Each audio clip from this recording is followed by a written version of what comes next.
খলিফাতুল মুসলিমিন হযরত ওমর ইবনুল খাত্তাব রাদিয়াল্লাহু আনহু আমার আপনার নবীর ইন্তেকালের পর খেলাফতের মসনদে বসেছেন হযরত আবু বকর, তারপর খেলাফতের মসনদে বসেছেন হযরত ওমর ইবনুল খাত্তাব, তারপর খেলাফতের মসনদে বসেছেন হযরত উসমান ইবনে আফফান, তারপর খেলাফতের মসনদে বসেছেন হযরত আলী।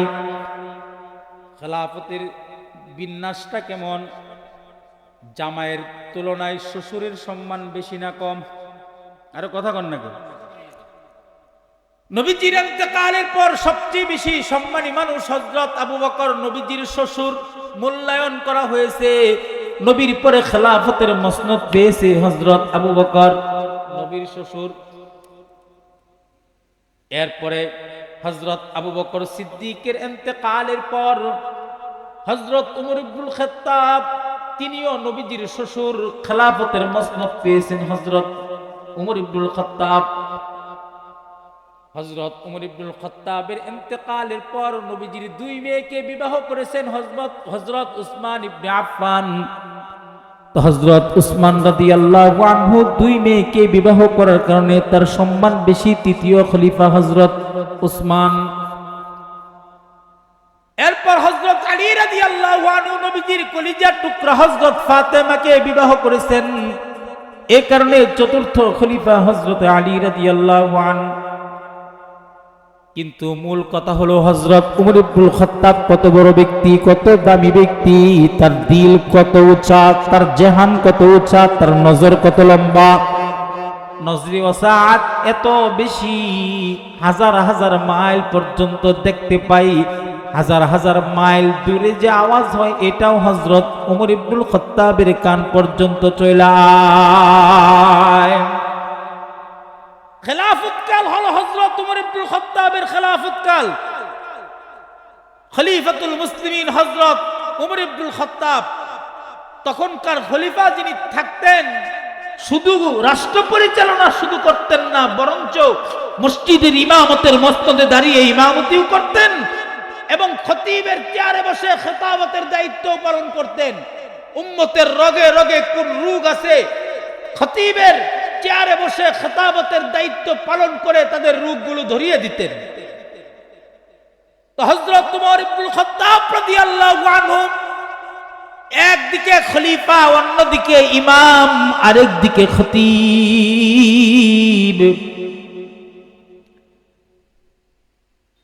তো হযরত আলী রাদিয়াল্লাহু আনহু রাতের বেলা ঘুমাইছেন, তো হঠাৎ করে একদিন স্বপ্ন দেখতেছেন।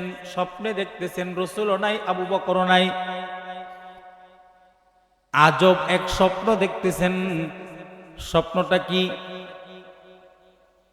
হযরত আলী রাদিয়াল্লাহু আনহু স্বপ্ন দেখে যে উনি মসজিদে নববীতে নবীজির পিছনে দাঁড়ায়া ফজরের নামাজ আদায় করতেছেন।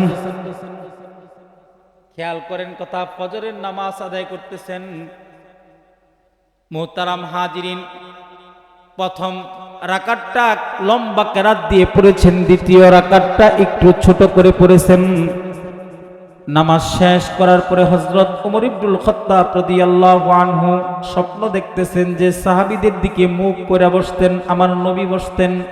এই কারণে হযরত আবু বকর বসেছেন, ওমর বসেছেন, হযরত আলী বসেছেন, সাহাবায়ে কেরাম বসেছেন। আমাদের ইমাম সাহেব হুজুর যারা, তারাও ফজরের পরে। আসসালামু আলাইকুম ওয়া রাহমাতুল্লাহি ওয়া বারাকাতুহু। আলহামদুলিল্লাহ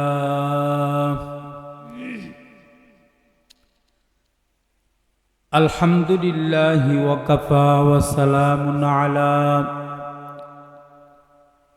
ইবাদিহিল্লাযীনা ইসতাফা। আম্মা বা'দু ফাআউযু বিল্লাহি মিনাশ শাইতানির রাজীম। বিসমিল্লাহির রহমানির রহিম। মা আতাকুমুর রাসূলু ফাখুযূহু ওয়া মা নাহাকুম আনহু ফান্তাহু। وقال النبي العربي سيد البشر والجن صلى الله عليه وسلم كن ورعا تكن أعبد الناس وكن قنعا تكن أشرك الناس أحب للناس ما تحب لنفسك تكن مؤمنا وأحسن جوار من جاورك تكن مسلما أو كما قال عليه الصلاة والسلام সকলেই পড়ি সাল্লাল্লাহু আলাইহি ওয়াসাল্লাম। সবাই জবান খুলে উচ্চ আওয়াজে পড়েন আলহামদুলিল্লাহ, আর জোরে পড়েন আলহামদুলিল্লাহ। আজকের মাহফিলের যিনি রৌনক, যিনি সূর্য, শেখুল উলামা খাদিমুস সুন্নাহ শাহ অধ্যক্ষ মিজানুর রহমান চৌধুরী দামাত বারাকাতুহুমের আজাল্লে খলিফা রাবেতাতুল ওয়াইজিন বাংলাদেশ এর সম্মানিত সভাপতি, বাংলাদেশ মুসলিম কাউন্সিল এর সম্মানিত সিনিয়র সভাপতি, আন্তর্জাতিক খ্যাতিসম্পন্ন মুফাসসির কুরআন শেখুল হাদিস পীরে কামেল আল্লামা আব্দুল বাসিত খান দামাত বারাকাতুহুম হুজুর চলে আসছেন, আলহামদুলিল্লাহ পড়েন। এবং হুজুর আমার মতো নাচিস কম বক্ত নাদান, আমি তো হুজুরের নগণ্য একজন খাদেম। হুজুর এখানে আইসা এখান থেকে আবার চলে গেছে, একটু পরে আবার আসবেন হয়তো। মানে আমি খুতবা পড়তেছি এই জন্য হয়তো বা হুজুর আবার রেস্টে গেছেন, কিছুক্ষণের ভিতরে আসবেন। আলোচনা করার মতো কোনো যোগ্যতা আমার নাই। আকাবিরিন হযরতদের জুতার দুলা আমি অদম, নগণ্য, নাদান, কমবখতের চোখের সুরমা। আল্লামা আব্দুল বাসিত খান দামাত বারাকাতুহুম এবং আমার শাইখ ও মুর্শিদ আল্লামা খালিদ সাইফুল্লাহ ইউবি দামাত বারাকাতুহুম, ওনারা আমার মাথার মুকুট। নিজের আত্মার সংশোধনের জন্য ওনাদের সোহবতে যাই, গোলামের মতো ওনাদের সামনে বসে থাকি এবং ওনাদের সিনা থেকে কিছু নূর হাসিল করার জন্য ওনাদের খেদমতে হাজির হই। এই রাস্তা থেকে এই পর্যন্ত আসতে হুজুরের এমনি তো পায়ে সমস্যা, অ্যাক্সিডেন্ট হয়েছে, মোটর সাইকেল দিয়ে আসতে হয়েছে, হুজুরের কষ্ট। এরপরও হুজুর আসছে, আপনারা খুশি না বেজার? দুপুরের আগে বের হয়েছে, রাস্তাঘাটে এত জ্যাম, প্রচুর জ্যাম। আমরা ৬-৭ ঘন্টা গাড়িতে ছিলাম, ঢাকা থেকে আসছি। এরপরে আপনার এই কাশীগঞ্জে জ্যাম, প্রচুর জ্যাম। এই জ্যামের কারণে আসতে লেট হয়ে গেছে। কষ্ট পাইছেন? কষ্ট পাইছেন ভাই? রাস্তাঘাটের বিষয় তো, আর বাংলাদেশের রাস্তা জানেনই তো কি হালত। তো হুজুর আসবেন, গুরুত্বপূর্ণ নসিহত পেশ করবেন। আমি অযোগ্য গোলাম আপনাদের সামনে বসে কালামে হাকিম থেকে আয়াতে কারিমা, নবী পাকের অসংখ্য হাদিসের ভান্ডার থেকে হাদিস তেলাওয়াত করেছি। তেলাওয়াতকৃত আয়াত এবং হাদিসকে সামনে নিয়ে মুখতাসার কিছু কথা, আল্লাহ পাক জবানে কিছু নুরানি নসিহত বের করে দেন। ওমা তৌফিকি ইল্লা বিল্লাহ। আপনারা সকলেই জোরে সোরে বলেন আমিন। মুহতারাম হাজিরিন, আমরা হইলাম আখিরি নবীর আখিরি উম্মত। দুইটা হাত উপরে তোলেন সবাই, সোজা করেন, সোজা করেন, সোজা করেন, জোরে নাড়াচাড়া দেন। এবার শরীরের সবটুকু শক্তি একত্রিত করে চিৎকার মেরে বলেন আল্লাহু আকবার। আরো জোরে বলেন আল্লাহু আকবার। আরেকবার চিৎকার মেরে বলেন আল্লাহু আকবার। মাশাআল্লাহ। হাত নামান। আমরা আখিরি নবীর আখিরি উম্মত, পেয়েছি দামি নবী, হয়েছি দামি উম্মত। আমাদের নবীও দামি, উম্মত হিসাবে আমরাও দামি। আমাদের নবীজি সবার আগে জান্নাতে যাবে, আর নবীজির উম্মতের ভিতরে, সমস্ত নবীর উম্মতের ভিতরে আমাদের নবীর উম্মত আগে জান্নাতে যাবে। আখিরি নবীর আখিরি উম্মত আমরা। নবীজি জীবনের দুইটা দিক, একটা হলো তালিমাতে নববী, আরেকটা হলো কাইফিয়াতে নববী। নবীজি সম্পর্কে জানা, নবীজির আদর্শ সম্পর্কে জানা, নবীজির সুন্নাহ সম্পর্কে জানা, তালিমাতে নববী। আর নবীজির কাইফিয়ত গ্রহণ করা, নবীজির সুন্নাহকে নিজের জীবনে বাস্তবায়ন করা কাইফিয়াতে নববী। আমাদের ভিতরে তালিমাতে নববী আছে, কিন্তু কাইফিয়াতে নবী নেই। নবীজির সুন্নাহ আমাদের ভিতরে নেই, ঠিক কিনা? আজ থেকে 1400 বছর পূর্বে নবীজি পৃথিবীর জমিন থেকে বিদায় নিয়ে চলে গেছেন। নবীজির চুল মোবারক কেমন ছিল, কপাল কেমন ছিল, ঠোঁট কেমন ছিল, কিভাবে কথা বলতেন, কিভাবে হাঁটতেন, ওনার হাসি কেমন ছিল, ওনার আঙ্গুলটা কিভাবে নাড়াইতেন, এখনো পর্যন্ত কিতাবের ভিতরে বিদ্যমান আছে, কিয়ামত পর্যন্ত কিতাবের ভিতরে সংরক্ষিত থাকবে। পৃথিবীর কোনো গোষ্ঠী, পৃথিবীর কোনো টাকাওয়ালা, পৃথিবীর কোনো সম্পদওয়ালা, পৃথিবীর কোনো ক্ষমতাবান ব্যক্তি নবীজির সিরাত, নবীজির আদর্শ, নবীজির সৌন্দর্যের বর্ণনা কিতাব থেকে ছুঁড়ে ফেলতে পারবে না, মুছে ফেলতে পারবে না। সংরক্ষণের দায়িত্ব নিয়েছেন একজন, তিনি কে? আরো জোরে বলেন, তিনি কে? সকাল থেকে সন্ধ্যা, সন্ধ্যা থেকে সকাল পর্যন্ত একটা মানুষ কিভাবে চলবে, এই সব কিছু নবীর সিরাতে আছে না নাই? আরো জোরে বলেন, আছে না নাই? কিন্তু নবীজি দেখছি আমরা? কথা বলেন না, দেখছি? দেখি নাই। নবী দেখি নাই। নবীজি পৃথিবীর জমিন থেকে চলে গেছেন, কিন্তু আমাদের সামনে নবীর সুন্নাহকে রেখে গেছেন, কোরআনকে রেখে গেছেন। আর এই সুন্নাহ এবং কোরআনকে শেখানোর জন্য কিয়ামত পর্যন্ত নবীর নায়েব যারা উলামা তারা আসবে, তারা আমাদেরকে শিখাবে, বুঝাবে, নবীর কাইফিয়ত আমাদেরকে ধরে ধরে একেবারে শিখাইয়া দিবে, কিয়ামত পর্যন্ত আসবে। আল্লাহর নবী, নবীজির উম্মতের ভিতরে সবচেয়ে দামি মানুষের নাম কি? আবু বকর। নাম কি? পুরুষদের ভিতরে সর্বপ্রথম কালেমা গ্রহণকারী ব্যক্তি হযরত আবু বকর। নবীজির পরে এই উম্মতের ভিতরে সবচেয়ে উঁচু মর্যাদার অধিকারী ব্যক্তি আবু বকর। নবীজির পরে এই উম্মতের ভিতরে সবচেয়ে বেশি নেককার হলো হযরত আবু বকর। নবীজির পরে উম্মতের ভিতরে সবচেয়ে উঁচু মানওয়ালা ব্যক্তি হযরত আবু বকর, ঠিক কিনা? হযরত আবু বকর। কেননা হযরত আবু বকর রাদিয়াল্লাহু আনহু আমার আপনার নবীর কাছ থেকে কালেমা গ্রহণ করেছেন এবং নবীর বাস্তব জীবনটা হযরত আবু বকর দেখছেন, নবীর কাইফিয়তকে নকল করেছেন।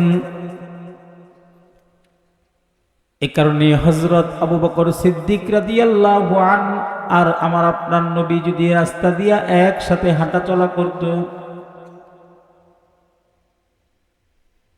পিছন দিক থেকে কেউ যদি দেখত হযরত আবু বকর যাইতেছেন, নবীজিও যাচ্ছেন, কেউ যদি পিছন দিক থেকে দেখত, তাহলে কেউ চিনতে পারত না কে আবু বকর আর কে নবী। সুবহানাল্লাহ। কানা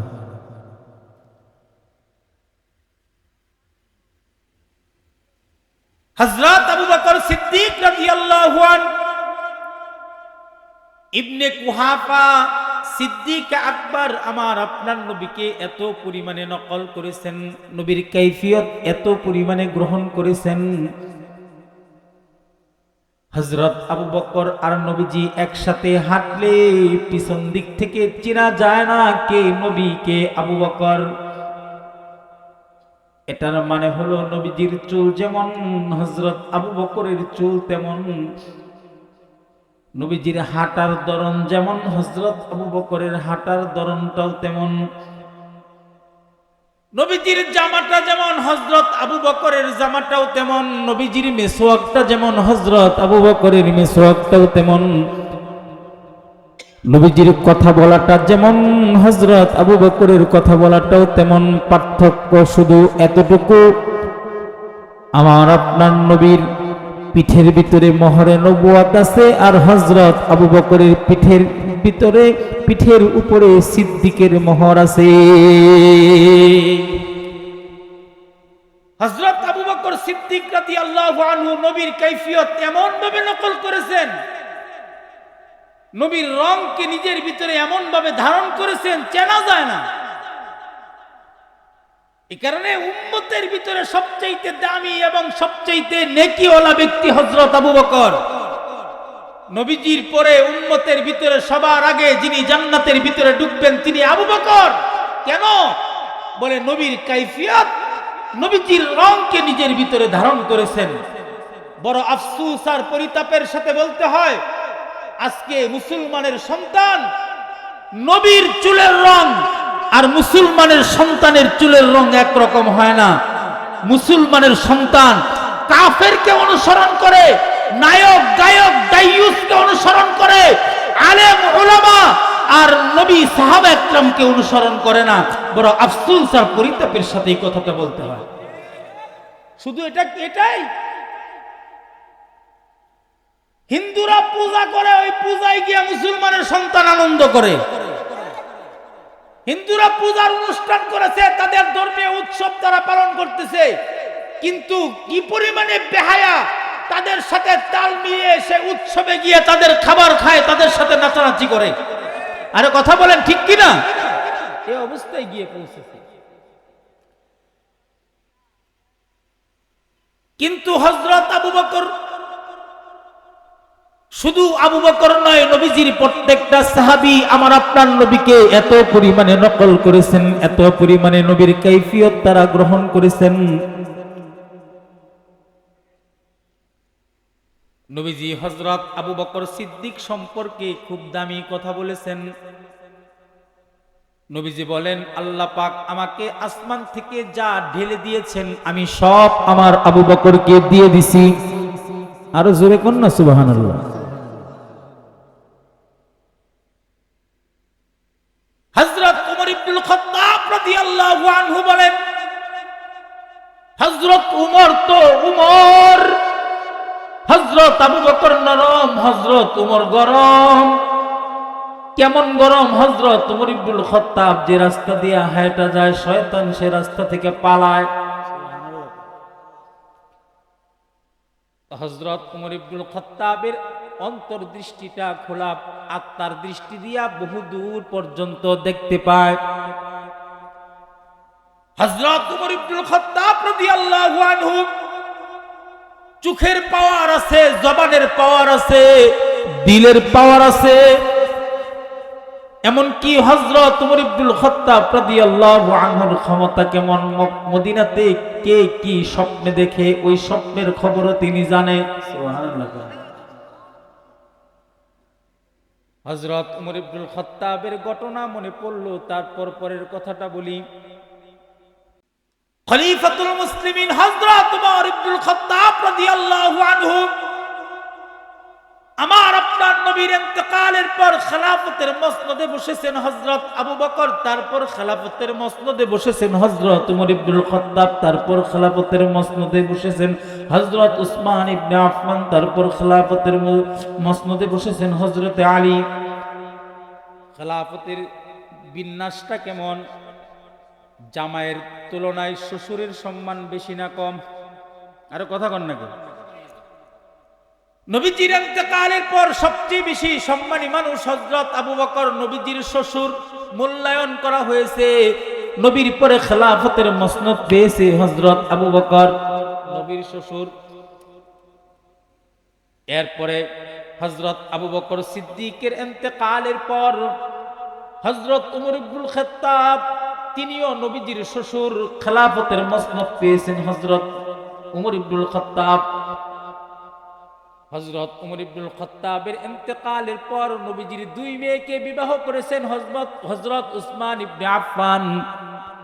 তো হযরত উসমান রাদিয়াল্লাহু আনহু দুই মেয়েকে বিবাহ করার কারণে তার সম্মান বেশি, তৃতীয় খলিফা হযরত উসমান। এরপর হযরত আলী রাদিয়াল্লাহু আনহু নবীজির কলিজার টুকরা হযরত ফাতেমাকে বিবাহ করেছেন, এই কারণে চতুর্থ খলিফা হযরত আলী রাদিয়াল্লাহু আনহু। কিন্তু মূল কথা হলো হযরত উমর ইবনুল খাত্তাব কত বড় ব্যক্তি, কত দামি ব্যক্তি, তার দিল কত উঁচা, তার জেহান কত উঁচা, তার নজর কত লম্বা, নজরে ওয়াসাত এত বেশি, হাজার হাজার মাইল পর্যন্ত দেখতে পাই, হাজার হাজার মাইল দূরে যে আওয়াজ হয় এটাও হযরত উমর ইবনুল খাত্তাবের কান পর্যন্ত চলে আয়। খেলাফতকাল হলো হযরত উমর ইবনুল খাত্তাবের খেলাফতকাল। খলিফাতুল মুসলিমিন হযরত উমর ইবনুল খাত্তাব, তখনকার খলিফা যিনি থাকতেন, শুধু রাষ্ট্র পরিচালনা শুধু করতেন না, বরঞ্চ মসজিদের ইমামতের মসনদে দাঁড়িয়ে ইমামতিও করতেন এবং খতিবের চেয়ারে বসে খেতাবতের দায়িত্ব পালন করতেন। উম্মতের রগে রগে কোন রোগ আছে, খতিবের চেয়ারে বসে খেতাবতের দায়িত্ব পালন করে তাদের রোগগুলো ধরিয়ে দিতেন।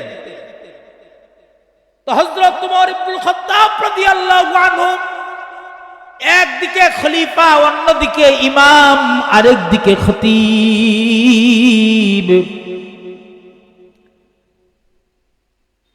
তো হযরতে আলী রাদিয়াল্লাহু আনহু রাতের বেলা ঘুমাইছেন, তো হঠাৎ করে একদিন স্বপ্ন দেখতেছেন। স্বপ্নে দেখতেছেন রাসূলও নাই, আবু বকরও নাই। আজব এক স্বপ্ন দেখতেছেন। স্বপ্নটা কি? হযরত আলী রাদিয়াল্লাহু আনহু স্বপ্ন দেখে যে উনি মসজিদে নববীতে নবীজির পিছনে দাঁড়ায়া ফজরের নামাজ আদায় করতেছেন। খেয়াল করেন কথা, ফজরের নামাজ আদায় করতেছেন। মুহতারাম হাজিরিন, প্রথম রাকাতটা লম্বা কেরাত দিয়ে পড়েছেন, দ্বিতীয় রাকাতটা একটু ছোট করে পড়েছেন। নামাজ শেষ করার পরে হযরত উমর ইবনুল খাত্তাব রাদিয়াল্লাহু আনহু স্বপ্ন দেখতেছেন যে সাহাবীদের দিকে মুখ করে বসতেন, আমার নবী বসতেন। এই কারণে হযরত আবু বকর বসেছেন, উমর বসেছেন, হযরত আলী বসেছেন, সাহাবায়ে কেরাম বসেছেন। আমাদের ইমাম সাহেব হুজুর যারা, তারাও ফজরের পরে এবং আসরের নামাজের পরে মুসল্লিদের দিকে মুখ করে বয় কথা বলেন, ঠিক না বেঠিক? হযরত উমর ইবনুল খাত্তাব রাদিয়াল্লাহু আনহু নবীজির সাহাবীদের দিকে মুখ করে বসলেন, মুখ করে বসলেন। তাসবিহাত আদায় করলেন, মাসনুনাত আদায় করলেন, আমল শেষ করলেন। সাহাবীদের খোঁজ খবর নিতেছেন। এটা আলী স্বপ্নে দেখতেছেন, খোঁজ খবর নিতেছেন।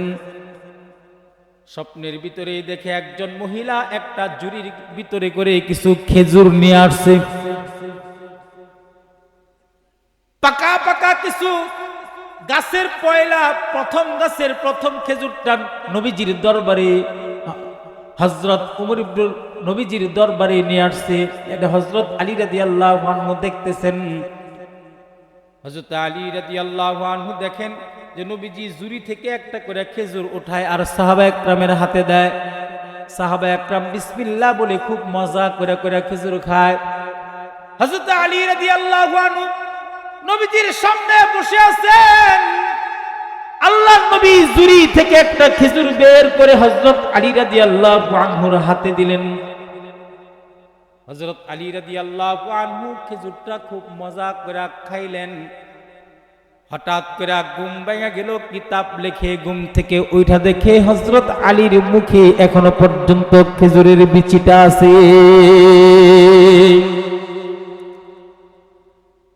হযরত আলী রাদিয়াল্লাহু আনহু ঘুম থেকে উঠে দেখেন সুবহ সাদিক হয়ে গেছে, ফজরের ওয়াক্ত হয়ে গেছে। তাড়াতাড়ি মসজিদের দিকে গমন করলেন। মসজিদে যায় দেখে হযরত উমর ইবনুল খাত্তাব রাদিয়াল্লাহু আনহু ইমামতের মসনদে দাঁড়িয়েছেন। তাকবীরে তাহরিমা বলে নামাজ শুরু করেছেন। সূরাতুল ফাতিহা পাঠ করে কেরাত পড়তেছেন হযরত আলী। খেয়াল করে দেখেন স্বপ্নের ভিতরে রাসূল যে কেরাতটা পড়েছেন হযরত উমর সেই কেরাতই পড়তেছেন। দ্বিতীয় রাকাতেও সেই কেরাতই পড়তেছেন। কেরাত শেষ করার পরে হযরত ওমর ইবনুল খাত্তাব রাদিয়াল্লাহু আনহু নবীজির সাহাবীদের চেহারার দিকে মুখ করে বসলেন। তাসবিহাত আর মাসনুনাত আদায় করার পরে গল্প করতেছেন। এমন সময় বাস্তবেই একজন মহিলা একটা জুরির ভিতরে করে কিছু খেজুর হাদিয়া নিয়ে আসলো। খেজুরটা হযরত ওমর ইবনুল খাত্তাব হাদিয়া গ্রহণ করলেন। হাদিয়া দেওয়া হাদিয়া নেওয়া উভয়টাই সুন্নাত। রাসূল বলে মহব্বত বৃদ্ধি পায়, হাদিয়ার মাধ্যমে পারস্পরিক মহব্বতের পরিমাণ বাড়ে, রাসূলের একটা সুন্নাত জিন্দা হয়। হযরত ওমর ইবনুল খাত্তাব রাদিয়াল্লাহু আনহু সবাইকে একটা একটা করে খেজুর দেয়, সবাই মজা করে করে খেজুর খায়। হযরত আলীও বসে আছেন। হযরত ওমর ইবনুল খাত্তাব রাদিয়াল্লাহু আনহু একটা খেজুর হযরত আলীর হাতে দিলেন। হযরত আলী রাদিয়াল্লাহু আনহু খেজুরটা হাতে নিলেন, মজা করে খাইলেন। এবার আলী ডাক দিয়া কয়, ওগো আমিরুল মুমিনিন, ওগো খলিফাতুল মুসলিমিন, আমাকে কি আরেকটা খেজুর দেওয়া যায় না? ওগো আমিরুল মুমিনিন, আমাকে কি আরেকটা খেজুর দেওয়া যায় না? হযরত ওমর ইবনুল খাত্তাব ডাক দিয়া কয়, আলী, রাতের বেলা স্বপ্নের ভিতরে ঘুমের ঘরে রাসূল তো তোমাকে একটা খেজুরই দিছিল, আমি ওমর কিভাবে তোমাকে দুইটা খেজুর দেই? হযরত ওমর তো এমন মদিনা থেকে কোন ধরনের স্বপ্ন দেখে সেই স্বপ্নের খবরটাও জানে। সেই হযরত ওমর ইবনুল খাত্তাব একদিন রাত্রে বেলা স্বপ্নে দেখতেছেন, একদিন, দুই দিন, তিন দিন পর্যন্ত হযরত ওমর ইবনুল খাত্তাব স্বপ্নে দেখেন আসমানের মেঘগুলো বৃষ্টি হয়ে আমার আপনার নবীর দেহ মুবারকে পড়তেছে। নবীজির দেহ ভিজতেছে ভিজতেছে, নবীজির দেহ আসমানের বৃষ্টি দিয়া ভিজতেছে। হযরত ওমর বলেন, আমি স্বপ্নে দেখি নবীজির দেহটা ভিজলো, তো নবীজির পায়ের কাছে সিদ্দিক আকবর হযরত ইবনে কুহাফা হযরত আবু বকর সিদ্দিক রাদিয়াল্লাহু আনহু আছেন। আসমানের বৃষ্টির মাধ্যমে হযরত আমার আপনার নবীর শরীর ভিজলো, নবীজির দেহ ভিজা, এই দেহর পানিটা একেবারে বেয়ে বেয়ে হযরত আবু বকরের শরীরটাও ভিজে গেল। হযরত ওমর ইবনুল খাত্তাব রাদিয়াল্লাহু আনহু নবীজির কাছে গেলেন, আমার আপনার নবীকে ডাক দিয়ে কই, ওগো সরকার, 3 দিন পর্যন্ত স্বপ্ন দেখলাম আসমান থেকে বৃষ্টি বর্ষিত হচ্ছে, আপনার দেহ ভিজতেছে, আপনার দেহটা ভিজা। হযরত ওমর ইবনুল খাত্তাব হযরত আবু বকর সিদ্দিকের দেহটাও ভিজতেছে, স্বপ্নের ব্যাখ্যা জানবার চাই। হাবিবে কিবরিয়া নবী, সরকারে দু আলম নবী, সাইয়্যিদুল আম্বিয়া নবী, ইমামুল আম্বিয়া নবী, সাকিয়ে কাউসার নবী হযরত ওমর ইবনুল খাত্তাবকে ডাক দিয়া কয়, ওগো ওমর, তুমি যে স্বপ্নটা দেখেছো, যে বৃষ্টির স্বপ্ন দেখেছো, এটা সাধারণ কোনো বৃষ্টি নয়, এটা হলো আরশে আজিমের মালিকের পক্ষ থেকে মারিফতের বৃষ্টি আল্লাহ পাক আসমান থেকে আমার দেহের ভিতরে ঢেলেছেন। আল্লাহ তার মারিফত দিয়ে আমার শরীরটাকে ধৌত করে দিয়েছেন। আমার শরীর ভিজে ভিজে আমার আবু বকরের শরীরের ভিতরে গিয়েছে। তার মানে আল্লাহ পাক যে মারিফত আমাকে দান করেছেন, আমার সবটুকু আমি আমার আবু বকরকে দিয়ে দিছি। হযরত আবু বকর সিদ্দিক রাদিয়াল্লাহু আনহু নবীর সিনার ভিতর থেকে সবটুকু মারিফত নিছেন কিভাবে? টাকার বিনিময়ে নয়, ক্ষমতার বিনিময়ে নয়, বংশমর্যাদার বিনিময়ে নয়, মহব্বত আর কাইফিয়তের বিনিময়ে। কথা কোন ঠিক কিনা? হযরত আবু বকরের কলবের ভিতরে আমার আপনার নবীর মহব্বতটা কি পরিমাণে ছিল, কি পরিমাণে ছিল, তিনি নবী ছাড়া কিছু বুঝতেন না। নবীজি ছাড়া হযরত আবু বকর কিছুই বুঝতেন না। এই কারণে রাসূল বলেন, আল্লাহ আমাকে যা দিয়েছে আমি আমার আবু বকরকে সবটুকু দিয়ে দিছি। এক একটা সাহাবী দৃষ্টান্ত দেয়, এক একটা সাহাবীর ঘটনা আমাদের চোখের সামনে দৃষ্টান্ত হিসাবে রাখা যায় এবং এখান থেকে সবক গ্রহণ করা যায়। শুধু আবু বকর নয়, নবীজির প্রত্যেকটা সাহাবী নবীজির জন্য এত পাগল ছিল, নবীর রং নিজের ভিতরে আনার জন্য এত ব্যাকুল ছিল, নবীর মহাব্বতে এত পরিমাণে কান্না করেছে, নবীর ইশকার ভালোবাসা কলবের ভিতরে এত পরিমাণে লালন পালন করেছে, কিয়ামত পর্যন্ত কিতাবের পাতার ভিতরে দৃষ্টান্ত হিসাবে থাকবে। আবু মাহজুরা নামক সাহাবী হযরত বেলালের সুর শোনার পরে আজানকে ভেঙ্গানো শুরু করেছিল। আজানের সাথে বেলালের সুর শোনা মাত্রই সে তুতলাইতেছিল। নবীজি দেখার পরে বড় মহব্বতের সাথে আবু মাহজুরাকে ডাক দেয়া কয়, আবু মাহজুরা, আল্লাহর নামকে ভেঙ্গানো যায় না, আল্লাহর নামকে এরকম তুতলানো যায় না, এটাকে সম্মান করতে হয়। এবার হযরত আমার আপনার নবী আবু মাহজুরাকে আজান শেখায়া দিলেন। কিতাব লেখে ফকিরা ফতোয়া দেয়, কোন কাফের যদি শুদ্ধ করে আজান দেয় তাকে মুসলমান ঘোষণা করে দাও। রাসূল আবু মাহজুরাকে মুসলমান বানায়া দিলেন। আবু মাহজুরা কই যাবো, কার কাছে যাবো? যেহেতু আজান শিখাইছেন, আমি এখন থেকে আপনার কাছে থাকতে চাই, আপনার সোহবত নিতে চাই। হাবিবে কিবরিয়া নবী সরকারে দু আলম নবী আবু মাহজুরার প্রতি খুশি হয়ে গেলেন। আবু মাহজুরার মাথায় হাত রাখলেন। হযরত আবু মাহজুরাকে মন ভরে আমার আপনার নবী দোয়া করলেন। পৃথিবীর জমিন থেকে নবীজি বিদায় হয়ে চলে যায়। এবার হযরত আবু মাহজুরার চুল শুধু লম্বাই হইতে থাকে, লম্বাই হইতে থাকে। চুল লম্বা হইতে হইতে পিঠ পর্যন্ত চলে যায়। লোকেরা ডাক দেয়া কয়, ওগো আবু মাহজুরা, আবু মাহজুরা গো, চুল কাটো না কেন? কোন কারণে চুল কাটো না? আবু মাহজুরা ডাক দিয়া কয়, যে চুলের ভিতরে আমার নবীর পবিত্র হাতের স্পর্শ লেগেছে, এই চুল আমি কাটবো না। এই চুল যদি আমি কবরে যাই, তাহলে কবরের আযাব আমাকে আটকাইতে পারবে না। আল্লাহু আকবার বলেন। নারায়ে তাকবীর, নারায়ে তাকবীর।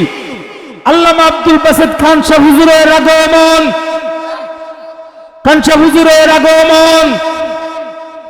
হুজুর চলে আসছেন। আমার মতো কম বক্ত নাদানকে হুজুর ইহসান করেছেন। কষ্ট করে আসার পরে হুজুর চলে গেছেন। আল্লাহ পাক হুজুরকে নেক হায়াত দান করেন, জোরে বলেন আমিন। হুজুর এখনই বয়ান করবেন। আমি যা আলোচনা করলাম আল্লাহ পাক ইবরাত হাসিল করার তৌফিক দান করুন।